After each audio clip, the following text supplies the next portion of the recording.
साधक के विघ्न। साधना में मिलने वाली प्रारंभिक असफलताओं से निराश न हो व न ही भ्रम में पड़े। साधना का प्रारंभ करने वालों के लिए तथा असफल साधकों के लिए विशेष रूप से यह एक उपयोगी लेख सिद्ध होगा। साधना या अनुष्ठान आदि का एक क्रम, एक विशेष विधान होता है। जब तक इन सारे तथ्यों की जानकारी नहीं होती तब तक साधना में सफलता प्राप्त करना संदिग्ध रहता है। कई बार साधक कड़े प्रयत्न करने पर भी सफलता नहीं प्राप्त करता। इसका कारण साधक के पूर्व जन्म में किए शुभ या अशुभ कर्म है। कई बार हम देखते हैं कि दुष्ट व दुराचारी व्यक्ति समाज में सम्मान और आर्थिक दृष्टि से संपन्न होते हैं।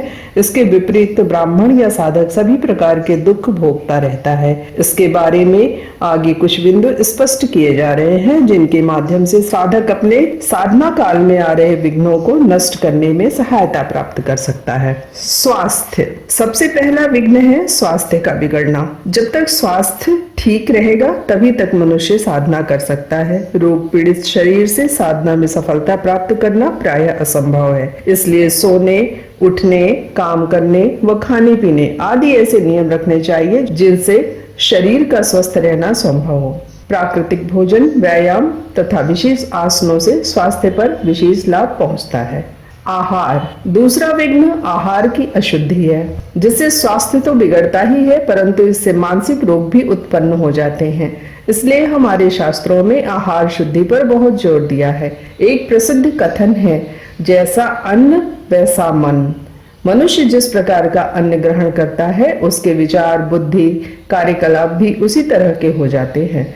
आहार को भी 3 भागों में बांटा है। एक तो अधिक खट्टे, तीखे, मिर्च वाले, अधिक कड़वे, गर्मा गर्म व अत्यंत रूखे राजसी आहार व दूसरा बासी, सड़ा हुआ, जूठा, अपवित्र व दुर्गंधयुक्त मांस, मदिरा आदि तामसिक आहार तथा तीसरे न्याय और धर्म से उपार्जित अन्न तथा न ज्यादा खट्टा न तीखा, सत कमाई से उपार्जित सात्विक आहार ही ग्रहण करना चाहिए। तामसिक व राजसिक पदार्थों के सेवन से काम, क्रोध, लोभ, मोह, अभिमान व मत्सर आदि दोष उत्पन्न होकर शारीरिक व मानसिक स्वास्थ्य को बिगाड़ देते हैं, जिससे साधक अपने साधना पथ से गिर जाता है। यथासंभव आहार अल्प ही करना अच्छा होता है। शंका। साधक के साधना में तीसरा विघ्न शंका है। जब एक बार साधक स्वयं या गुरु के कहने पर किसी साधना में लग जाता है तो तुरंत ही उसे सिद्धि नहीं मिल जाती। उदाहरणतः एक विशेष 11 दिन का अनुष्ठान है और जब 5-6 दिन गुजर जाने पर उसे किसी प्रकार की अनुभूति नहीं होती तो साधक अपनी साधना में शंका करने लग जाता है। प्रायः देखने में आया है कि लक्ष्मी अनुष्ठान में साधक के व्यय में वृद्धि होने लगती है और अनुष्ठान के सफलतापूर्वक संपन्न होने पर लक्ष्मी जी की अपार कृपा से सभी प्रकार से उन्नति करता है।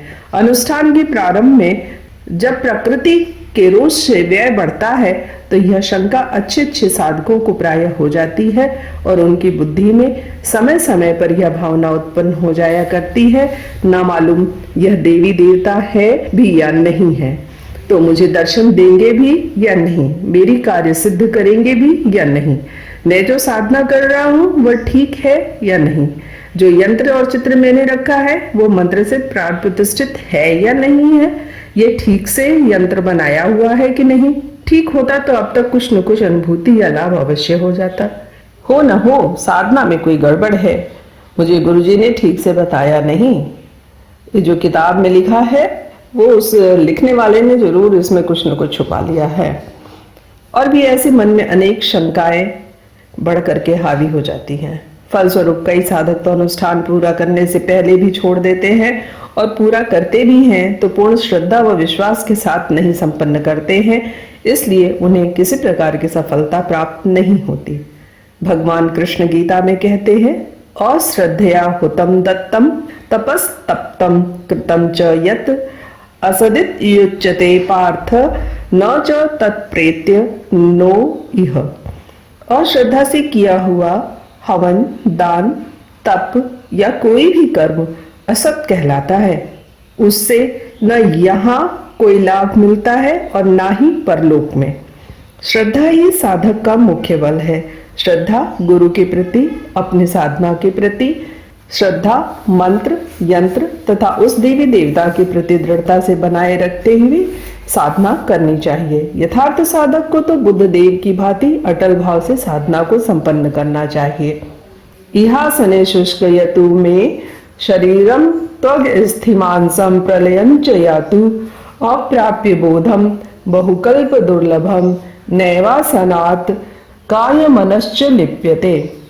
इस आसन पर मेरा शरीर सूख जाए, चमड़ी हड्डी नाश हो जाए, परंतु बहुकल्प दुर्लभ बोध प्राप्त किए बिना इस आसन से कभी नहीं उठूंगा।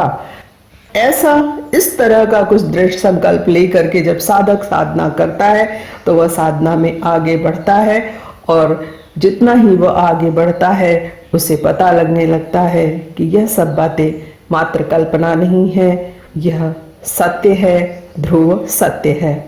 सद्गुरु, सद्गुरु का अर्थ कोई विशेष व्यक्ति या मनुष्य से नहीं है, अपितु जो भी ज्ञान दे सके, शिष्य के व्यक्ति के जीवन को ऊंचा उठा सके, उसके जीवन को पूर्णता दे सके, उसे सही मार्ग सही कार्यों पे लगा सके, वही गुरु कहलाता है, वही गुरु कहलाने के योग्य है।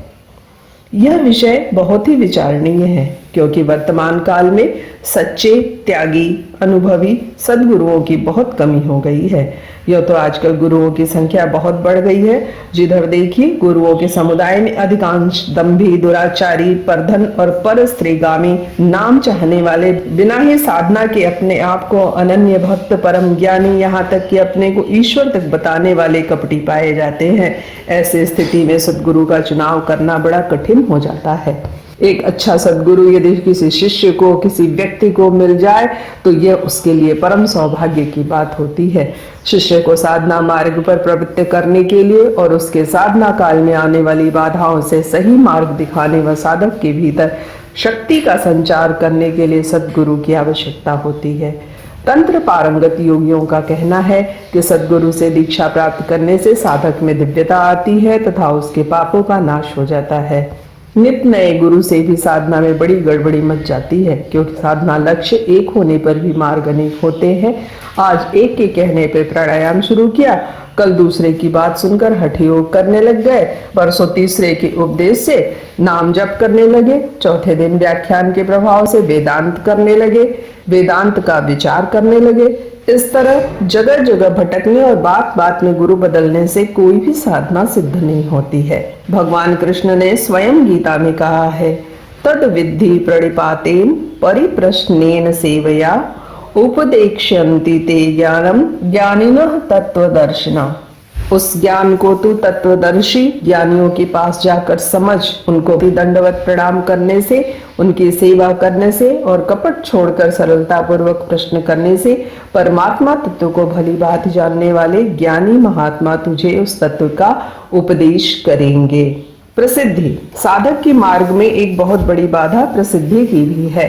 जब लोगों को पता चलता है कि अमुक साधक यह साधना करता है तो स्वाभाविक ही है लोगों के मन में साधक के लिए श्रद्धा होने लग जाती है। वे समय समय पर मन, वाणी, शरीर से उसका आदर मान करने लग जाते हैं। साधक भी मनुष्य ही है, आदर मान प्रतिष्ठा प्रिय होता है। जो जो उसे इनकी प्राप्ति होती है त्यों तो उसकी लालसा अधिक से अधिक लोगों से मिलकर सम्मान प्राप्त करने की होने लगती है। परिणाम स्वरूप वह ईश्वरी साधना से हटकर अपने सम्मान वृद्धि में लगने लग जाता है। इससे जो जो उसकी साधना में न्यूनता आती है त्यों तो उसका तेज, निष्प्रियता, सरलता और ईश्वरी श्रद्धा में भी न्यूनता आने लग जाती है, जिससे साधक का सत्वमुखी हृदय तमसाच्छादित होकर क्रोध, मोह और दंभ से भर जाता है। इसलिए साधक की भलाई इसी में है कि वह जितना है दुनिया उसको सदा उससे कम ही जाने। बाहर से नीचे रहकर अंदर से ऊंचा उठते जाना ही साधक के लिए कल्याणप्रद होता है। ब्रह्मचर्य, साधना में एक विघ्न ब्रह्मचर्यता का पूरा पालन न करना भी है। साधक के शरीर में तेज और ओज हुए बिना साधना में पूरी सफलता कैसे मिल सकती है? इसमें प्रधान आवश्यकता है शरीर, मन, इंद्रियों और बुद्धि के बल की, और वह बल प्राप्त होता है ब्रह्मचर्य से।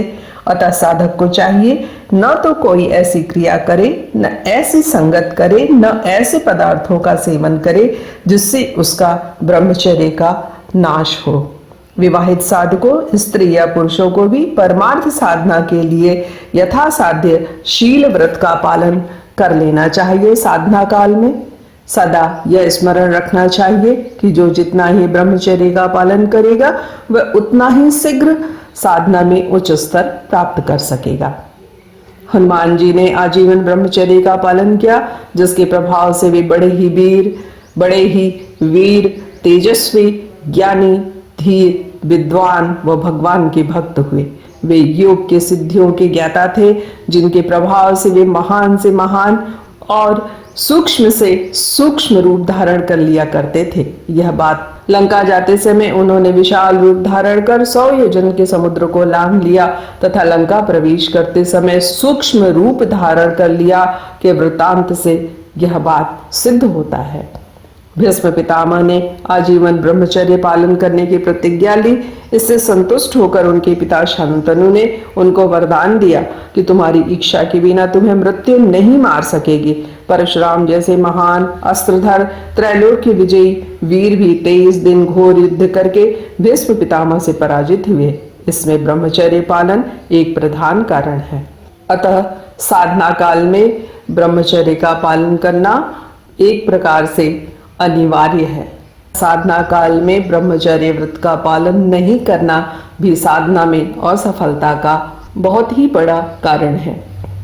कामना, जिस साधक का मन विषय कामनाओं से मुक्त नहीं हो जाता है, उसके भी साधना मार्ग में भी बड़े बड़े विघ्न आते हैं, क्योंकि कामना से ही तो क्रोध, मोह, लोभ उत्पन्न होते हैं। फलस्वरूप बुद्धि नाश होता है और यह बुद्धि नाश साधना में असफलता दिलाती है। अतएव कामनाओं से चित्त को सदा दूर रखना चाहिए। पर दोष, साधक की साधना में असफलता का एक बड़ा कारण दूसरों में दोष देखना भी है। साधक को इस बात से भी कोई संबंध नहीं रखना चाहिए कि दूसरे क्या करते हैं। साधक को तो अपनी साधना में निरंतर मगन रहना चाहिए, जिससे उन्हें दूसरों में दोष देखने का समय ही न मिले। और जिन्हें दूसरों में दोष देखने की आदत पड़ जाती है, वे अपने साधना मार्ग पर स्थिर रहकर आगे नहीं बढ़ सकते। साधकों को हरि भक्त श्री कबीर जी के इस उपदेश पर ध्यान देना चाहिए। बुरा जो देखन में चला, बुरा न मिलिया कोय, जो दिल खोजा आपना, मुझसे बुरा न कोय। उदाहरणतया जब भी आप अपनी तर्जनी उंगली उठाकर दूसरे की ओर इशारा करेंगे तो मध्यमा, अनामिका, कनिष्ठिका तीनों उंगलियां आपकी ओर मुड़ जाएंगी और उनके मुड़ने का अभिप्राय ही यही है कि आप एक बार दूसरों पर कुछ दोष देने से पहले 3 बार स्वयं को देख लें। दोष तो अपने ही देखने चाहिए और उन्हीं को दूर करने का यथासंभव प्रयत्न करना चाहिए। यह लेख ललित धिंगड़ा, आगरा, उत्तर प्रदेश द्वारा लिखा गया।